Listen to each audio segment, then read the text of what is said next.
Assalamualaikum warahmatullahi wabarakatuh.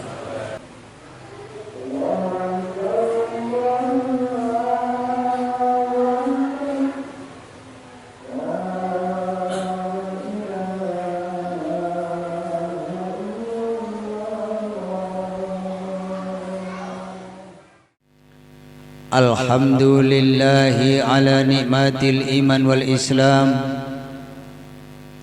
Alhamdulillahi alladhi ja'alana min umati sayyidil anam. Alhamdulillahi alladhi anzala alaina al-Qur'an. Alhamdulillahi ala jami'in ni'am. Al-Zahirati wal-Batinah, Sabiqati wal-Lahiqati dunyawiyah wal-ukhrawiyah. Alhamdulillahi alladhi hadana lihadha wa ma kunna linahtadiya lawla an hadana Allah. Ashhadu an la ilaha illallah wa ashhadu anna sayyidana wa maulana wa habibana Muhammad abduhu wa rasuluh arsalallahu bil huda wa dinil haq liyudhhirahu ala dini kullihi walau karihal kafirun. Allahumma salli wa sallim wa barik ala sayyidina Muhammadin wa ala alihi wa ashabi wa duriyati wa tabi'ina lahum ila yaumiddin. Amma ba'da, faya ibadallah ittaqullah haqqa tuqatihi wa la tamutunna illa wa antum muslimun wa'lamu annakum qadimuna ila Allah wal tandur nafsu ma qadamat lighat wa taqullah innallaha khabirum bima ta'malun. Hadirin yang dimuliakan Allah Subhanahu wa taala, senantiasa marilah kita meningkatkan ketakwaan kita kepada Allah Subhanahu wa taala dan menjauhi apa yang dilarang oleh Allah Subhanahu wa taala. Hadirin yang dimuliakan Allah Subhanahu wa taala, senantiasa kita mensyukuri nikmat Allah yang maha besar yang telah Allah berikan kepada kita, yaitu nikmat iman dan Islam. Nikmat iman dan Islam adalah nikmat yang besar, yang sangat besar. Maka setan siang dan malam membuat usaha bagaimana supaya manusia itu lupa dengan nikmat yang begitu besar ini. Kalau manusia sudah lupa, dia akan mudah dicuri oleh setan. Dia akan menganggap bahwa nikmat iman dan Islam adalah nikmat yang biasa-biasa saja, sehingga dia pun tidak perlu merawatnya. Na'udzubillahi min dzalik. Itulah puncak usaha setan. Pada akhirnya nikmat ini kalau tidak diampuni oleh Allah Subhanahu wa taala bisa hilang dari dada kita. Hadirin yang dimuliakan Allah Subhanahu wa taala, di antara nikmat besar yang diberikan Allah Subhanahu wa taala kepada kita adalah kita dijadikan oleh Allah Subhanahu wa taala sebagai umat yang mulia, baginda Nabi Muhammad sallallahu alaihi wasallam. Dengan keberkahan sebagai umat beliau, kita menjadi semulia-mulianya umat. Karena beliau adalah semulia-mulianya Nabi. Karena kita dijadikan oleh Allah Subhanahu wa taala umat baginda Nabi Muhammad sallallahu alaihi wasallam, maka amalan yang nilainya sedikit bernilai sangat besar di sisi Allah Subhanahu wa taala. Inilah keuntungan sebagai umatnya baginda Nabi Muhammad sallallahu alaihi wasallam. Walaupun kita dosanya besar, asal mau memperbaiki amalan-amalan, seberapapun dosa kita akan dihapus oleh Allah bila kita mengamalkan agamanya Allah Subhanahu wa taala. Karena kita dijadikan oleh Allah Subhanahu wa taala sebagai umat baginda Muhammad sallallahu alaihi wasallam, maka kita mendapatkan kemuliaan mengamalkan sunnah-sunnahnya, kemuliaan meneruskan perjuangannya, karena tidak akan ada nabi lagi, tidak akan ada rasul lagi setelah yang mulia baginda Nabi Muhammad sallallahu alaihi wasallam. Sehingga umat ini mendapatkan kemuliaan meneruskan perjuangan baginda Nabi Muhammad sallallahu alaihi wasallam.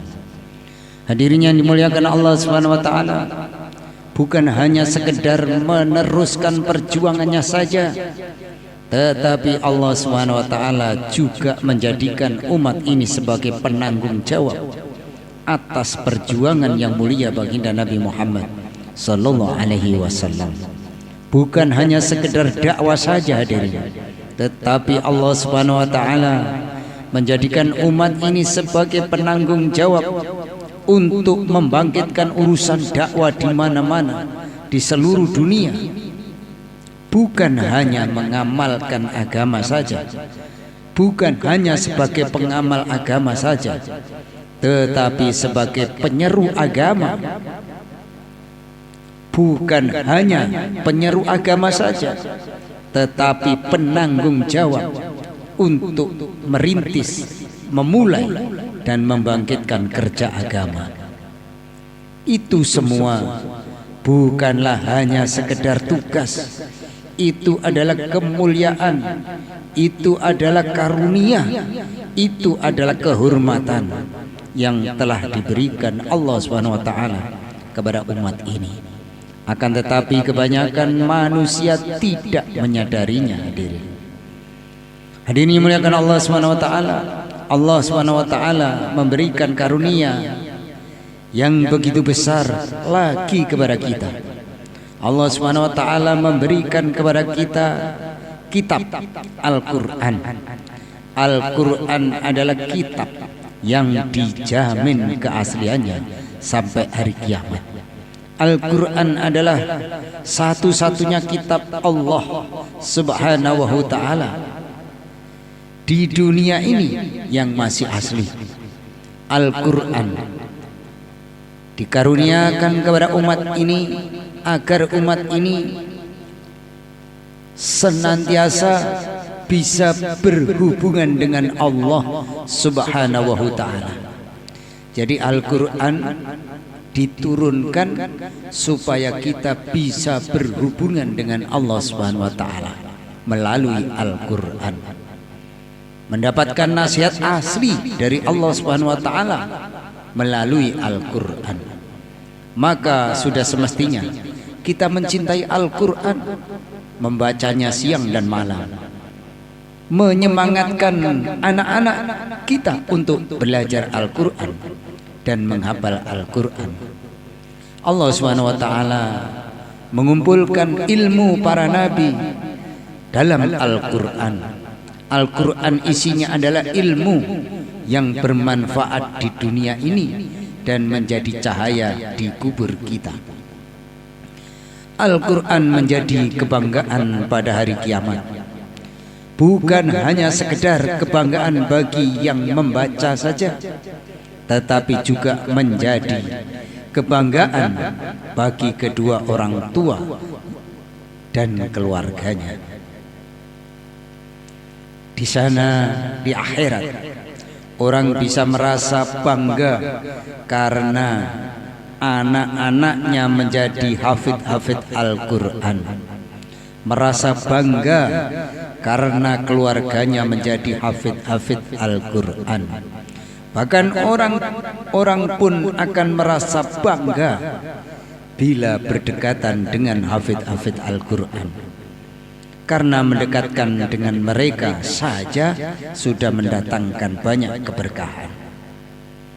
Hadirin yang dimuliakan Allah Subhanahu wa taala, sekarang mungkin belum tampak, akan tetapi nanti di akhirat orang-orang yang meremehkan perkara ini akan menyesal.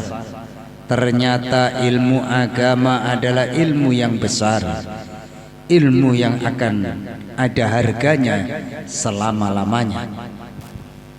Saat ilmu-ilmu dunia sudah tidak ada harganya, di mana dunia mau ada harganya, sedangkan dunia sendiri sudah ambruk alias kiamat. Hadirin yang muliakan Allah Subhanahu wa taala, kita bersyukur kepada Allah Subhanahu wa taala karena Allah Subhanahu wa taala masih memberikan kesempatan kepada kita untuk membangun akhirat. Allah Subhanahu wa taala masih memberikan kita umur beberapa hari. Allah Subhanahu wa taala masih memberikan kesempatan kepada kita untuk persiapan pulang ke akhirat. Allah Subhanahu wa taala masih memberikan kesempatan kepada kita untuk memperbaiki hubungan dengannya. Hal itu berarti Allah Subhanahu wa taala masih membuka kesempatan kepada kita untuk bertobat. Hadirin yang muliakan Allah Subhanahu wa taala, umur itu mahal hadirin. Sedetik saja umur yang kita gunakan untuk taat kepada Allah Subhanahu wa taala bisa untuk membeli istana-istana di surga. Sebaliknya, kalau umur ini tidak kita gunakan untuk taat, bahkan digunakan untuk maksiat, kalau kita tidak cepat-cepat bertobat, maka akan menjadi penyesalan yang tidak akan ada habisnya. Hadirin yang muliakan Allah Subhanahu wa taala, maka pada hari Jumat yang mulia ini kita cangcut taliwondo, memperbaiki niat kita lagi. Setan datang dari arah depan, belakang, kanan, kiri kita, menggoda agar kita menjadi loyo, agar kita tidak terkesan dengan kehidupan dunia ini dan lupa dengan kehidupan akhirat. Jadi setan itu senantiasa membujuk kita supaya terkesan dengan dunia dan isinya ini, sehingga lupa kepada kehidupan akhirat yang selama-lamanya. Setan menggoda kita agar terkesan dengan makhluk, lupa dengan pencipta. Setan menggoda kita supaya terkesan dengan harta benda, lupa dengan amalan-amalan agama. Padahal semua itu kalau kita mau merenung, bagaimana kalau kita ini sudah duduk di padang mahsyar, tentu semua tidak akan ada nilainya apa-apa selain hubungan kita kepada Allah Subhanahu wa taala, taat kita kepada Allah Subhanahu wa taala, dan tangisan kita waktu malam karena Allah Subhanahu wa taala. Amalan yang kita buat hanya sedikit saja yang bermanfaat. Amalan-amalan lainnya semua tidak ada nilainya sama sekali. Itulah jamaah yang dirahmati Allah Subhanahu wa taala.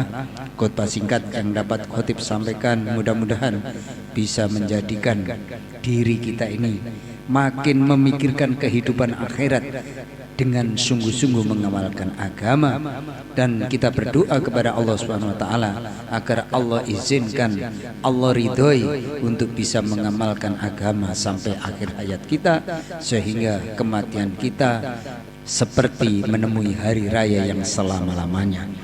Ja'alana Allah wa iyyakum minal faizin al aminin wa adkhalana wa iyyakum fi zumratil muttaqina mu'minina muqinin.